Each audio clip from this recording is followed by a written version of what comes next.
परिवारों और उन परिवारों के इकट्ठा होने से बनता है हमारा समाज, और समाज से बनता है हमारा राज्य, और राज्य से बनते हैं हमारे देश, और देश से बनती है पूरे के पूरा हमारी दुनिया और पृथ्वी पे मौजूद सभी देश।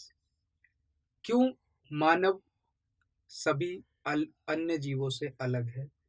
क्योंकि उनके कुछ रूल्स एंड रेगुलेशन होते हैं, कुछ नियम कायदे समाज में बनाए गए हैं, कुछ आपसी संबंध बनाने के लिए नियम बनाए गए हैं जिनकी बुनियाद पर यह समाज टिका हुआ है, और सभी उन नियमों को मानते हुए इस समाज को आगे बढ़ाते हैं।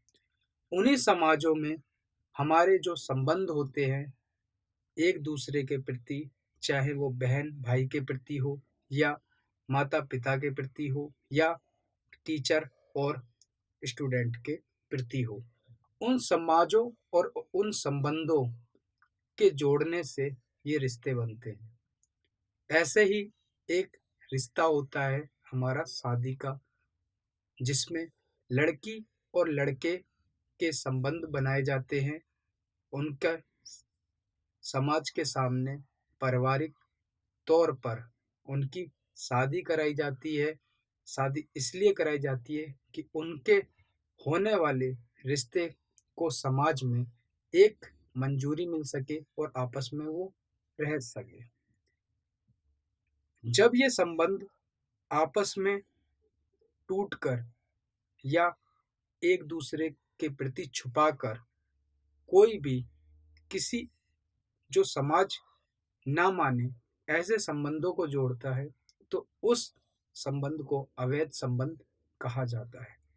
इस अवैध संबंध की परिभाषा काफी बड़ी है और विस्तार तौर पर हम बता सकते हैं, मगर सीधे तरीके से बोले तो जहां पर किसी भी तरीके से समाज एक्सेप्ट ना करे, उन संबंधों को अवैध संबंध कहा जाता है।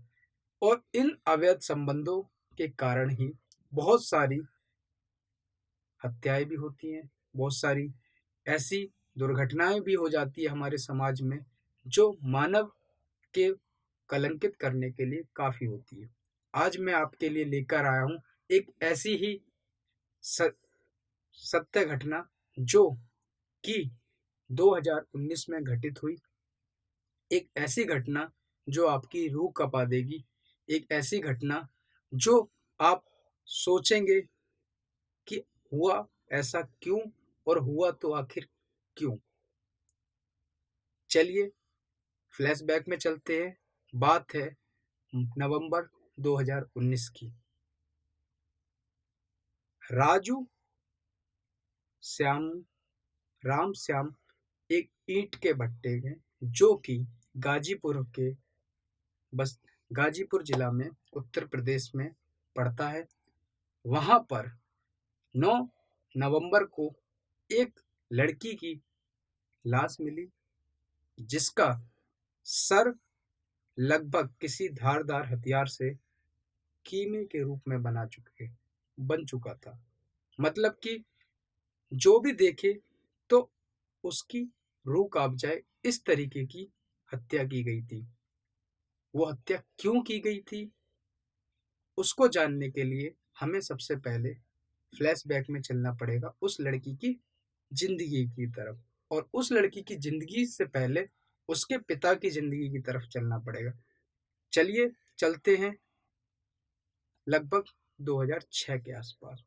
2006 में इरफान नाम का, जो कि गाजीपुर उत्तर प्रदेश जिले के मुस्तफाबाद गांव में इरफान रहता था अपनी बेगम हुस्नारा के साथ। उनके लगभग 8 बच्चे थे, जिसमें 8 लड़कियां थी और 2 लड़के थे। हमारे जो इरफान जी थे वो सेवानिवृत्त हो चुके थे, और अपनी हैसियत के हिसाब से उन्होंने एक एक बच्चे की पढ़ाई कराई, परवरिश करी, और एक एक बच्चे की जैसे जैसे शादी का टाइम आया शादी भी करते चले गए। उसी में से जब लगभग उनके सभी बच्चों की शादी हो चुकी थी, तब आखिरी में एक लड़का और एक लड़की बचे, जिसमें लड़की का नाम अलीसा था और उसके भाई का नाम हुसैन था। अलीसा पढ़ने में बहुत तेज थी, टीचर बनने का सपना देख रही थी। इसी सपने के साथ वो एमए कर रही थी और अपने कॉलेज समय से जाती थी और समय से वापस भी आती थी। पढ़ाई अच्छी चल रही थी। कुछ जेब खर्च के लिए अलीसा अपने होम ट्यूशन भी दे रही थी छोटे बच्चों को, और घर पर भी 7 से 8 हज़ार रुपये अपनी जेब खर्च के लिए उसके लिए काफ़ी थे। जो हमारे इरफान जी थे, वो एक सामाजिक व्यक्ति थे और अपने परिवार को जोड़ने के लिए हर तरीके से और हर भरसक प्रयास करते थे। अपने बेटी दामादों को हमेशा खुश रखते थे। तो हर साल की तरह ईद पर वो एक बड़ा फंक्शन करते थे और ईद पर हर साल फंक्शन में अपने सभी बेटी दामादों और उनके बच्चों को इनवाइट करते थे। माहौल चल रहा था, सभी जेंट्स जितने भी मर्द थे घर के, वो आपस में एक दूसरे के गले मिल रहे थे। औरतें थी, वो रात की दावत के लिए सभी पकवान की तैयारी कर रही थी। जो जिसमें स्पेशलिस्ट था, वो उस पकवान को उसे बनाने की उस औरत को जिम्मेदारी मिली हुई थी, क्योंकि 8 बहनें थी, काफ़ी बड़ा परिवार था और घर में और उनके बच्चे भी थे, तो काफ़ी ज़्यादा अच्छा माहौल दिख रहा था उस टाइम पर। तो इसी तरीके से जब रात की दावत हुई, सभी ने खाया पिया और उसके बाद सबकी लेटने की व्यवस्था की जाने लगी। और इरफान ने एक नियम बना रखा था कि जब पूरा परिवार ईद पर आएगा, तो सभी खाटों और पलंग पर ना सोकर सब जमीन में सोएंगे। और उसके लिए उन्होंने अलग अलग कमरों में क्या किया था, एक साथ सबके बिस्तर लगा दिए थे। जेंट्स एक साथ सो रहे थे और सोने के लिए तैयार हो रहे थे, और बच्चे भी अपने एक साथ हंस खेल रहे थे, एक साथ अपने सोने की व्यवस्था कर रहे थे।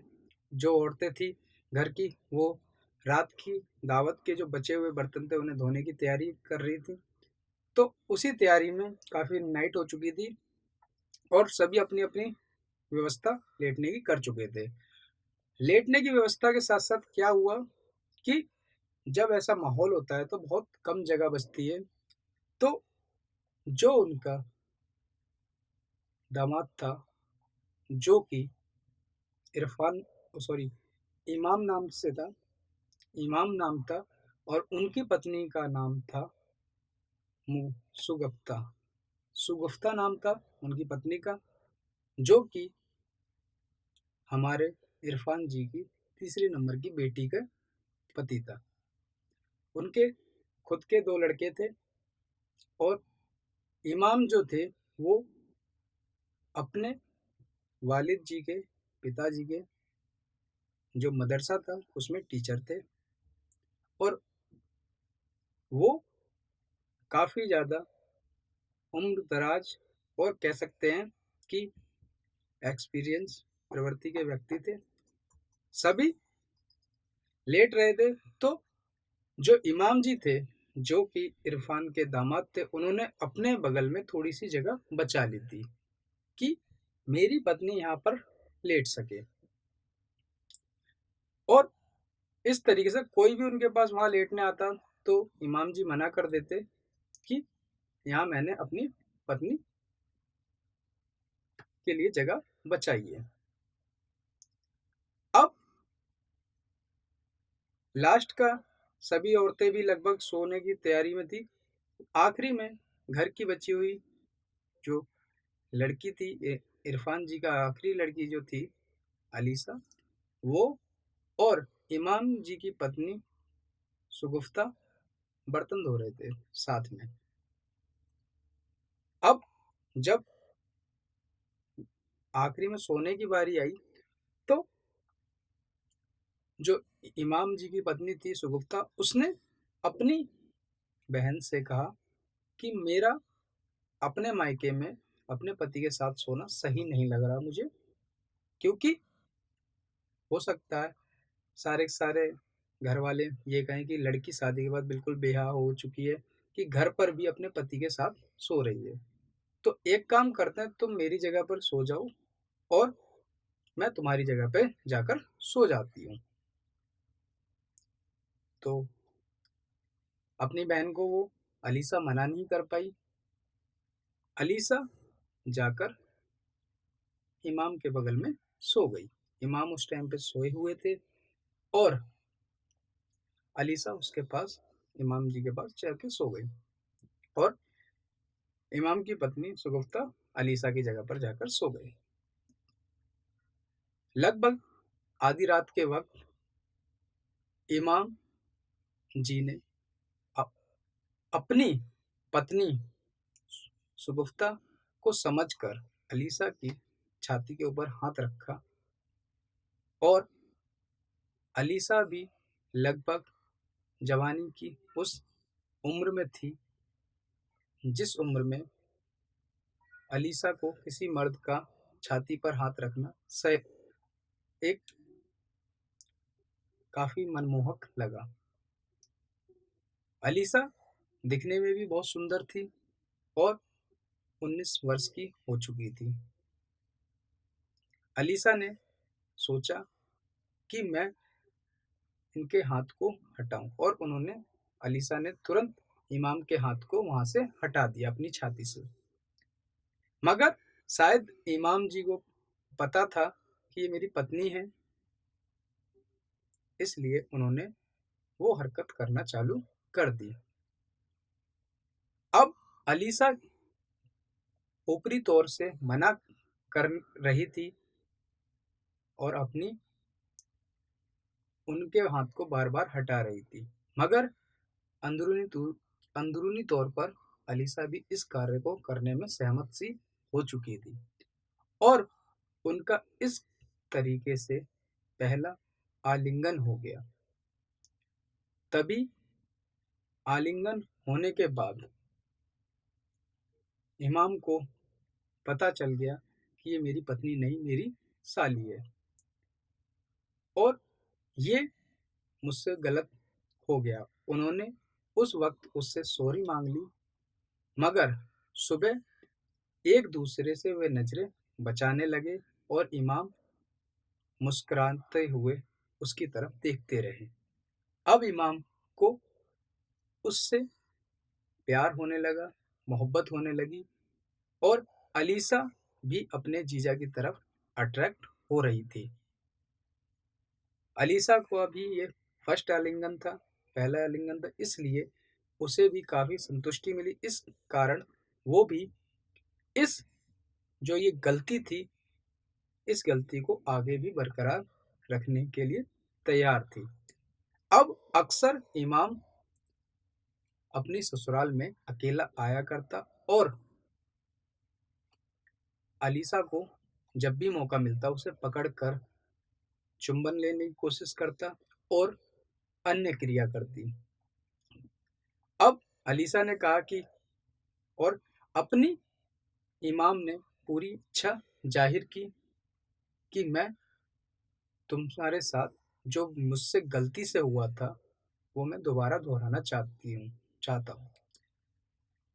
अलीसा ने कहा कि ठीक है, आप इस बार रात में रुक जाइए और मेरे फिर कुछ होगा।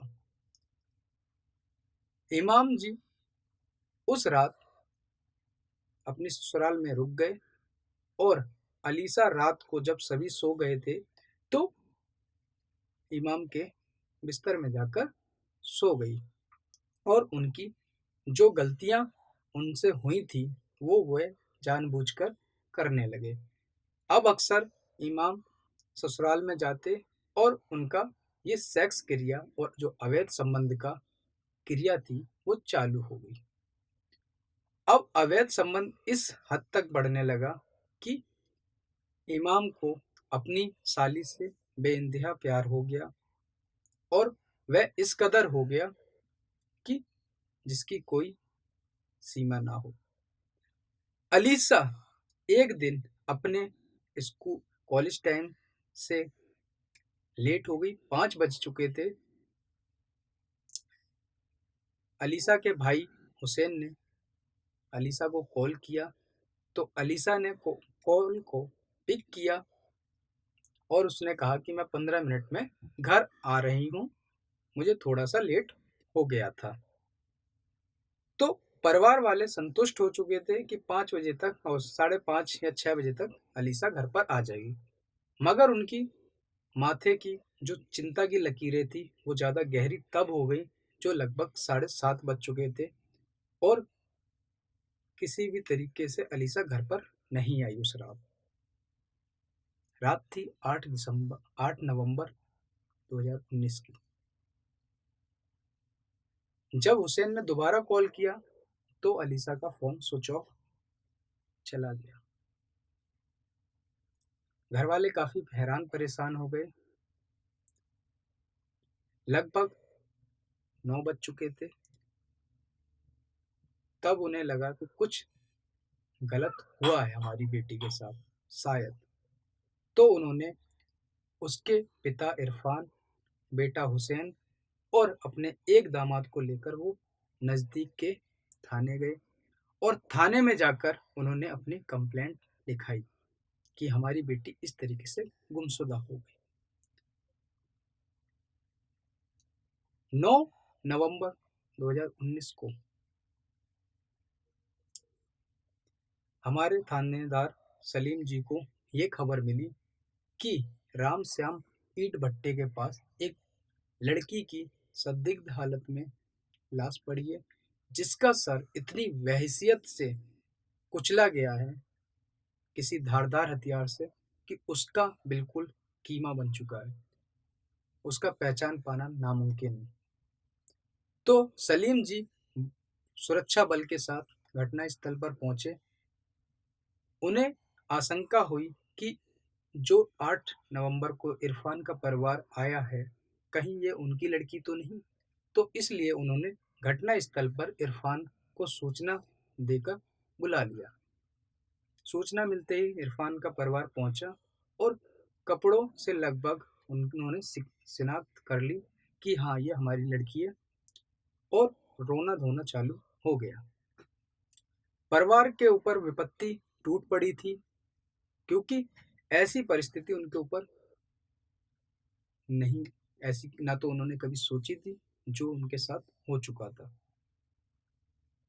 इधर सलीम इंस्पेक्टर थानेदार जो हमारे वहाँ थाने में मौजूद थे, उनके लिए एक समस्या थी कि ये जो था जन आक्रोश वहां पर फैल चुका था और तुरंत कातिल को पकड़ने की मांग हो रही थी।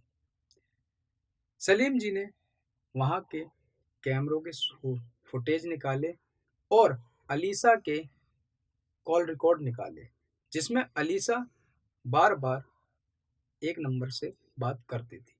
जब उसकी जांच की गई तो वो नंबर उनके जीजा, अलीसा के जीजा इमाम का था। इमाम को बुलाया गया थाने में, जर्नल इंक्वायरी करी गई, पूछताछ करी गई। तो इमाम ने बताया कि मैं खुद टीचर हूँ, अलीसा टीचर बनना चाहती थी, इसलिए मुझसे पर्सनली टिप्स लेती थी, मेरे परिवार से बात करती थी, इस तरीके से मेरे से लगभग रोज बात हुआ करती थी। तो ये कोई ऐसा नहीं है कि इसमें कोई मेरे ऊपर संदेह जा सकता है। पुलिस वालों ने उन्हें छोड़ दिया। ईंट भट्टे के पास लाल बत्ती पर चौराहे पर फुटेज पुलिस के पास पहुंची, जिसमें साफ दिख रहा था कि अलीसा एक व्यक्ति स्प्लेंडर मोटरसाइकिल पर सवार थी अलीसा, और जो वो व्यक्ति था वो इमाम ही था। इमाम की जाते हुए की फुटेज थी, वापस आते हुए की फुटेज में इमाम अकेला आ रहा था, उसके साथ अलीसा नहीं थी। इसलिए मेन सस्पेक्ट अब क्लियर हो चुका था। तो मेन सस्पेक्ट के तौर पर इमाम को तुरंत थाने में पेश किया गया, पकड़ की गई और उसके साथ स्ट्रिक्ट पूछताछ की गई।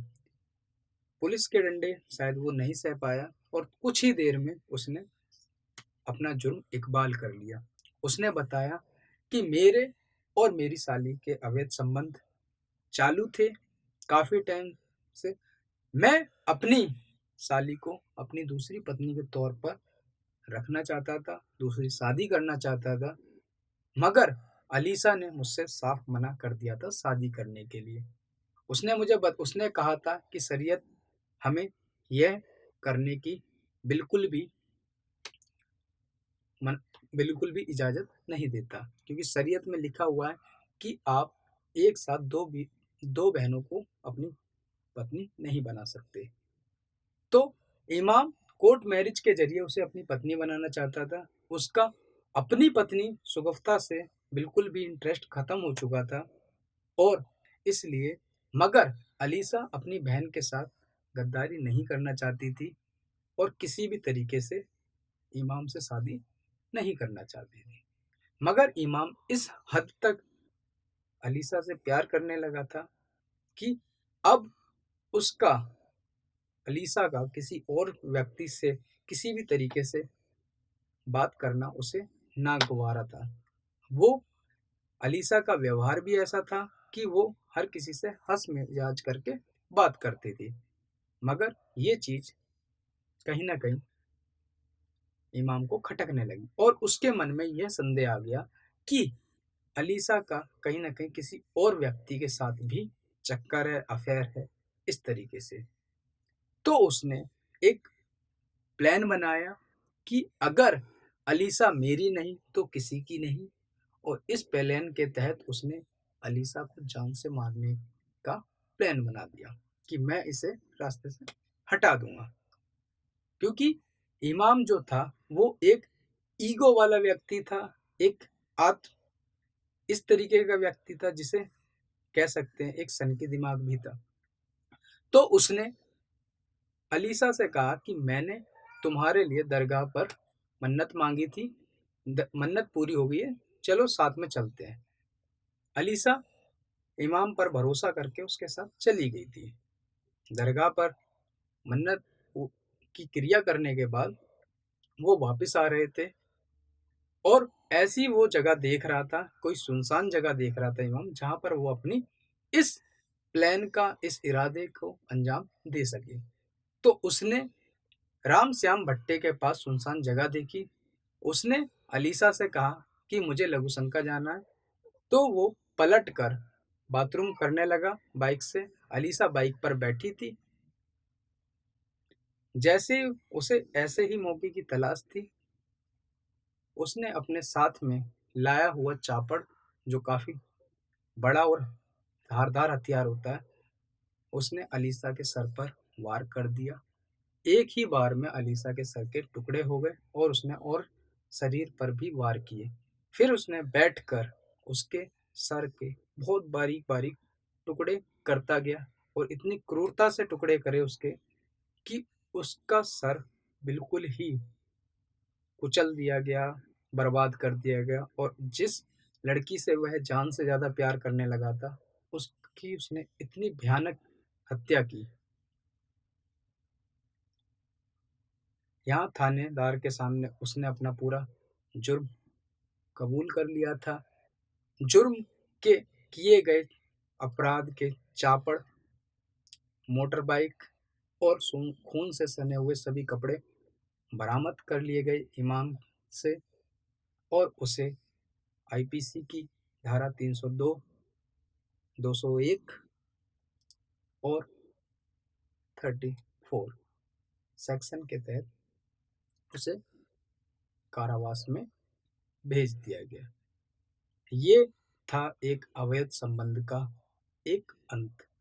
इसलिए मेरा आप सभी से गुजारिश है कि किसी भी तरीके कोई अवैध संबंध ना बनाएं, अपनी फैमिली को बचाएं और अपने परिवार को सुख शांति में रहें और समाज को, इंसानियत को आगे बढ़ाएं। धन्यवाद। आई होप आपको ये वीडियो अच्छा लगा होगा। नेक्स्ट वीडियो में नई घटना का, सत्य घटना का जिक्र करेंगे। खुदा हाफिज। नमस्कार, धन्यवाद।